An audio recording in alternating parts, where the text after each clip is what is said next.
Nala has been pregnant for 2 years. She was a farmer's wife, young and strong. At first, her pregnancy was like every other. She woke up with sickness in the mornings. She craved roasted yam at night, and her skin glowed under the sun. She counted the moons, waiting for the child. 9 months came and passed. Still, the baby stayed inside.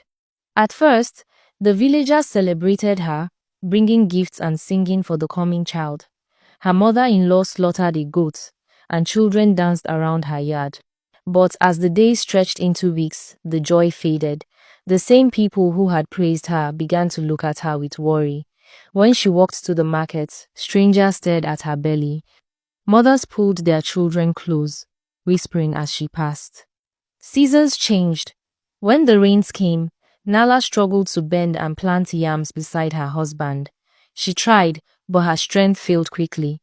During harvest, she could only sit and watch, ashamed that she could not help. At night, when other women carried their babies on their backs to gatherings, she carried her burden still inside her heart aching with envy.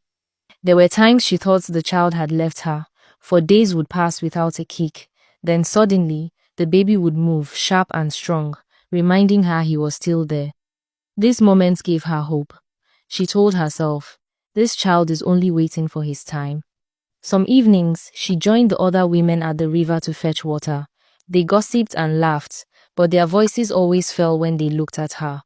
One brave woman asked, "How long will this child hide?" Nala only smiled and said, "As long as he needs."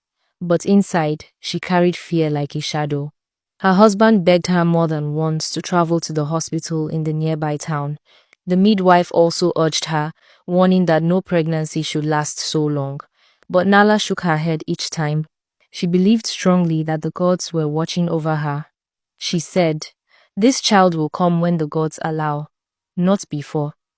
Her stubborn faith divided the village even more. Some admired her courage, others called her foolish. It was during this time that the village chief sent word for her to visit the shrine. The priest examined her belly, muttering old chants.